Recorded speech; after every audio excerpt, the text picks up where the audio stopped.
Student academy में खुश आमदीद। आज का जो हमारा सेशन है वो इकोनोमेट्रिक्स को लेकर है। इकोनोमेट्रिक्स में आज हम बात करने जा रहे हैं कोरिलेशन के ऊपर। कोरिलेशन इन इकोनोमेट्रिक का मतलब ये होता है कि देखें, कोरिलेशन ये होती है कि जब आप किसी भी रिलेशनशिप की स्ट्रेंथ को मालूम करना चाहते हैं या उसकी डायरेक्शन को मालूम करना चाहते हैं कि वो किस तरफ लीनियर बन रहा है, तो ये कंडीशंस कहलाती हैं कोरिलेशन। कोरिलेशन इस तरह से होता है कि जैसे एक नंबर है, ठीक है, वो एक स्पेसिफिक जगह रिपीट हो रहा है या स्पेसिफिक किसी नंबर के साथ रिलेट कर रहा है, ठीक है। अब वो क्या होता है, जब वो नंबर एक दूसरे से रिलेट कर रहे हैं तो उसमें क्या हो रहा है, दूसरा नंबर और पहला नंबर बगैर कॉजेशन के एक दूसरे के आमने सामने मौजूद होते हैं, तो वो सिस्टम कहलाता है कोरिलेशन का सिस्टम। बेसिकली कोरिलेशन को यूँ समझ लेते हैं कि एक नंबर है आपके पास मौजूद है, ठीक है, जैसे एक्स मौजूद है। एक्स क्या हो रहा है कि एक साल में 5 आया और एक्स नेक्स्ट ईयर भी 5 आ रहा है, किसी और डेटा के अंदर नेक्स्ट ईयर 5 आ रहा है, तो वहाँ क्या हो रहा है, ये दोनों के दोनों एक दूसरे से कोरिलेट कर रहे हैं, ठीक है। लेकिन क्या हो रहा है कि वहाँ जो उसका फंक्शन है 5 का वो कुछ और है और यहाँ फंक्शन ऑफ 5 जो है वो कुछ और आ रहा है। इसी वजह से क्या होता है कि यहाँ कोरिलेशन फाइंड करनी होती है। कैसे, देखें, अगर कोई रिलेशनशिप है उसके अंदर क्या हो रहा है, डायरेक्शन की अमल दखल देखा जा रहा है कि वो कितना डायरेक्टेड है। यानी अगर हमने पहले कभी 5 यूज़ किया था तो उस 5 को हम अगेन जब यूज़ कर रहे हैं तो वो किस तरह से अपना रोल प्ले कर रहा है, ये समझाना जो है कोरिलेशन कहलाता है। अब बात करते हैं इसकी कुछ टाइप्स के ऊपर कि किस तरह की कोरिलेशन की टाइप होती है। सबसे पहले अगर टाइप को समझेंगे तो हमें समझ में आ जाएगा कि कोरिलेशन बेसिकली कैसे बात करती है।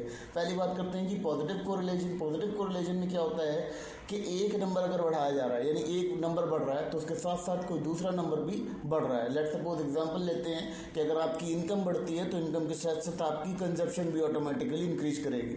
तो ये कौन सी कंडीशंस होती हैं, ये पॉजिटिव कोरिलेशंस होते हैं, ठीक है, क्योंकि इनकम और कंजप्शन जो एक दूसरे से आपस में कोरिलेट कर रहे होते हैं। इसी तरह अगर बात करते हैं नेगेटिव कोरिलेशन की, नेगेटिव कोरिलेशन के अंदर क्या होता है कि एक वेरिएबल बढ़ रहा है, एक वेरिएबल को बढ़ा रहे हैं अगर हम, ठीक है, और दूसरा वेरिएबल उसके आड़ में जो है कम हो रहा है, यानी इसकी वीकनेस आ रही है इसके अंदर, तो वो क्या कंडीशन होगी, वो आपके लिए एक नेगेटिव कोरिलेशन होगा। जैसे आपने क्या किया, आपने इंटरेस्ट रेट बढ़ाया, इंटरेस्ट रेट बढ़ाया तो ऑटोमेटिकली जो आपकी इनकम थी उसके ऊपर इन्वेस्टमेंट का इफेक्ट आ गया, यानी अब आप क्या हुआ, इन्वेस्टमेंट आपको कम होना शुरू हो गई, वहाँ पे डिक्रीज होना शुरू हो गई, यानी इन्वेस्टमेंट डिक्रीज हो रही है जब आपका इंटरेस्ट रेट बढ़ रहा है। तो उस सूरत में भी आप देखेंगे कि वहाँ नेगेटिव कोरिलेशन देखी जाएगी, एग्जाम्पल की जाएगी। फिर बात करते हैं कि जीरो कोरिलेशन।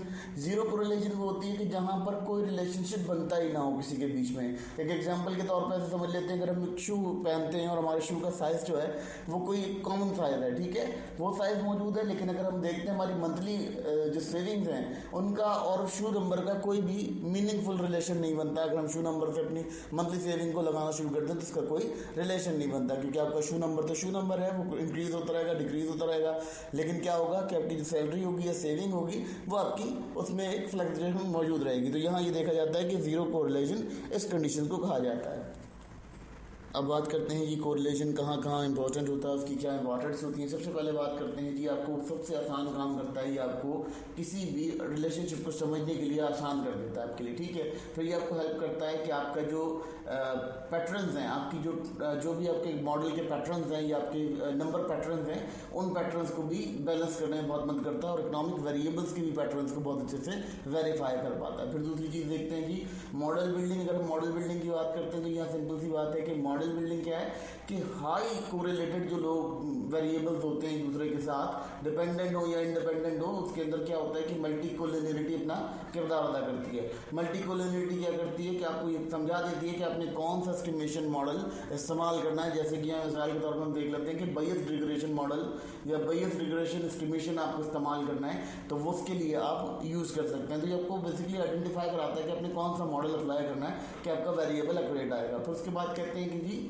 उसके बाद आपको क्या बताता है, उसके बाद बताते हैं कि जी अपने फोरकास्टिंग करने के लिए बहुत इंपॉर्टेंट होता है। फोरकास्टिंग कैसे होती है कि कोरिलेटेड वेरिएबल्स जो हैं जब एक दूसरे के साथ यूजफुल होते हैं और जब दूसरों के साथ अपना एक कंडीशंस बनाते हैं तो वहाँ ये देखा जाता है कि प्रोडिक्शन करने में ऑलमोस्ट आसानी होती है। यानी कोरिलेटेड वेरिएबल होता है, एक वेरिएबल था, ठीक है, उसी से रिलेटेड वेरिएबल था, दोनों के दोनों इंक्रीज हो रहे थे या डिक्रीज हो रहे थे, दोनों में जो भी इफेक्ट्स आ रहे थे वो इफेक्ट्स क्या करते हैं आपको फर्दर प्रोडक्शंस के लिए या फ्यूचर प्रोडक्शंस के लिए बहुत ज़्यादा हेल्पफुल क्रिएशन देते हैं।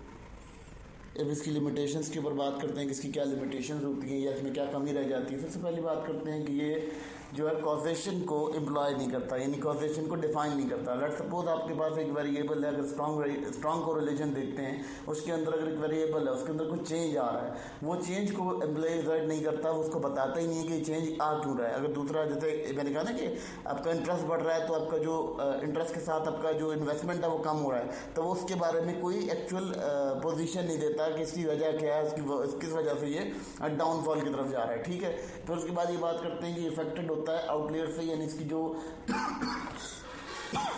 उसके बाद क्या होता है, ये एक और जगह से इफेक्ट हो जाता है। इफेक्ट किस चीज़ से होता है, ये होता है आउटलेयर से इफेक्ट। अब आउटलेयर से इफेक्ट किस तरह से होता है कि कुछ ऐसी वैल्यूज़ होती हैं जो बहुत ज़्यादा एक्सट्रीम आ रही होती हैं, उनकी वजह से क्या होता है, जो कोरिलेशन का कोएफिशिएंट है वो डिस्ट्रॉय हो जाता है, जिसकी वजह से क्या होता है कि देखा ही जाता है कि वो कभी कभार मिसलीडर हो जाता है और मिसलीडिंग करता है डाटा के अंदर।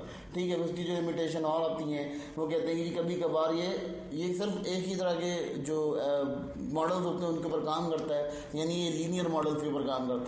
अब अगर मॉडल कभी नॉन लीनियर होगा तो वहाँ कभी कभार ऐसा होता है कि कोरिलेशन वहाँ लोगों को कंफ्यूज कर देती है और वो मॉडल प्रॉपर तरीके से ड्रॉ नहीं कर पाते या प्रॉपर तरीके से उसको एक्सप्लेन नहीं कर पाते, जो कि एक बहुत बड़ा मसला बन जाता है कोरिलेशन को जब स्टडी करते हैं। तो कोरिलेशन के छोटी छोटी सी लिमिटेशन हैं, मगर ये बहुत ज़्यादा इंपॉर्टेंट किरदार अदा करती हैं इकोनोमेट्रिक मॉडल्स के अंदर, इकोनॉमिक मॉडल की मॉडलिंग्स के अंदर।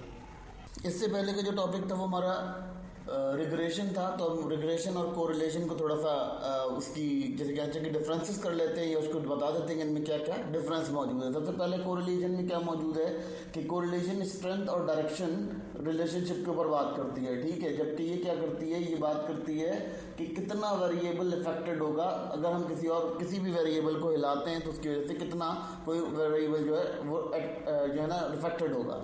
फिर उसके बाद अगर हम बात करते हैं वैल्यूज़ की, तो वैल्यूज़ में सबसे बड़ी चीज़ ये होती है कि ये एक से एक वैल्यू के दरमियान चलती है, एक और एक वैल्यू के दरमियान, लेकिन रिग्रेशन कोएफिशिएंट करती है, यानी इसका कोई भी वैल्यू आ सकती है, यानी पॉइंट में भी वैल्यू आ सकती है, उसकी प्लस में भी वैल्यू आ सकती है, तो उसकी वैल्यूज़ हैं वो फ्लक्चुएट करती रहती है, उसकी फ्लक्चुएशन की वजह से उसको देखा जाता है। ठीक है, फिर अगर उसकी बात करते हैं डायरेक्शन की, अब अगर बात करते हैं डायरेक्शन की, तो डायरेक्शन में क्या करता है कि वो कोई भी अलाइदी पैदा नहीं कर पाता कि ये जो डिपेंडेंट वेरिएबल है या इंडिपेंडेंट वेरिएबल है।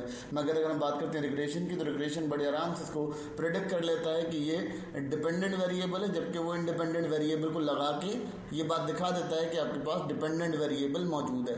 तो ये इसके एक बहुत ज़्यादा मामूली से या माइनर से जिसे कहना चाहिए कि इफेक्ट्स हैं, मगर ये मौजूद होते हैं जिससे हम इसको स्टडी कर पाते हैं। यहाँ इसका एग्जाम्पल लेते हैं, यहाँ का एग्जाम्पल ये लेते हैं कि दो वेरिएबल्स की बात कर लेते हैं। एक हम बात करते हैं इन्फ्लेशन की और एक हम बात करते हैं अनएम्प्लॉयमेंट की। दो इकोनॉमिक वेरिएबल्स को ले लिया हमने। अगर हम फ्लिपकार्ट को स्टडी करते हैं तो उसमें हम ये देखते हैं कि वो कभी कभार नेगेटिव कोरिलेशन को दिखाता है और बताता है कि नेगेटिव कोरिलेशन किस तरह से होती है। इनके बकौल अगर हम की डेफिनेशन को देखें तो उससे ये समझ में आता है कि इन्फ्लेशन जब हाई होती है तो अनएम्प्लॉयमेंट जो है वो कभी कभार कम हो जाती है। ठीक है, लेकिन उस सूरत में क्या होता है कि जब अगर हम देखते हैं किसी सूरत में इन्फ्लेशन लो हो जाती है तो आपका वहाँ अनएम्प्लॉयमेंट को देखा जाता है कि वो हाई हो जाती है। इसी तरह अगर हम किसी पियर्सन प्रिंसिपल को देखते हैं तो पियर्सन प्रिंसिपल के अंदर भी यही कंडीशंस होती है। जब हम एक वैल्यू को फाइंड कर रहे होते हैं तो दूसरी वैल्यू जो है स्ट्रॉन्ग नेगेटिव हो जाती है, नेगेटिव कोरिलेशन ज़रूर शो कराती है, जिसको हम देखते हैं कि वो बिल्कुल स्ट्रॉन्ग होती है मगर वो कहीं भी अपने आप को कन्फर्म नहीं करती कि कॉजेलिटी इसके अंदर आ रही है। ये तमाम मामला यहाँ डिस्कस करना बहुत अहम थे, क्योंकि देखें स्टूडेंट्स, इन तमाम चीज़ों से आपके लिए एक बहुत इंपॉर्टेंट रिजल्ट निकलता है। बेसिकली ये ऐसी चीज़ें हैं कि इनको बोर्ड्स में पढ़ने का बड़ा जो है सुकून से समझ में आता है। जब हम इसको किसी क्लासरूम में या किसी जगह बैठ के पढ़ते हैं तो वो ज़्यादा अच्छे से समझ में आता है, क्योंकि ये चीज़ें जो है लिखने वाली है ज़्यादातर उसके अंदर जो कंडीशंस होती हैं वो न्यूमेरिकल होती हैं। तो ये कंडीशंस इस तरह से हैं और इसको यहाँ समझना इसलिए भी ज़रूरी है क्योंकि इससे आपके बहुत ज़्यादा की कंपोनेंट्स निकलते हैं या की एलिमेंट्स निकलते हैं, जिससे आप इकोनोमेट्रिक को अच्छे से डील कर पाते हो। इकोनोमेट्रिक जो है वो अपने अंदर एक अपना एक जिसे कहना चाहिए आपका एक फील्ड बन सकती है, आप फील्ड ऑफ ऑपरेशन में अपना हिस्सा डाल सकते हो।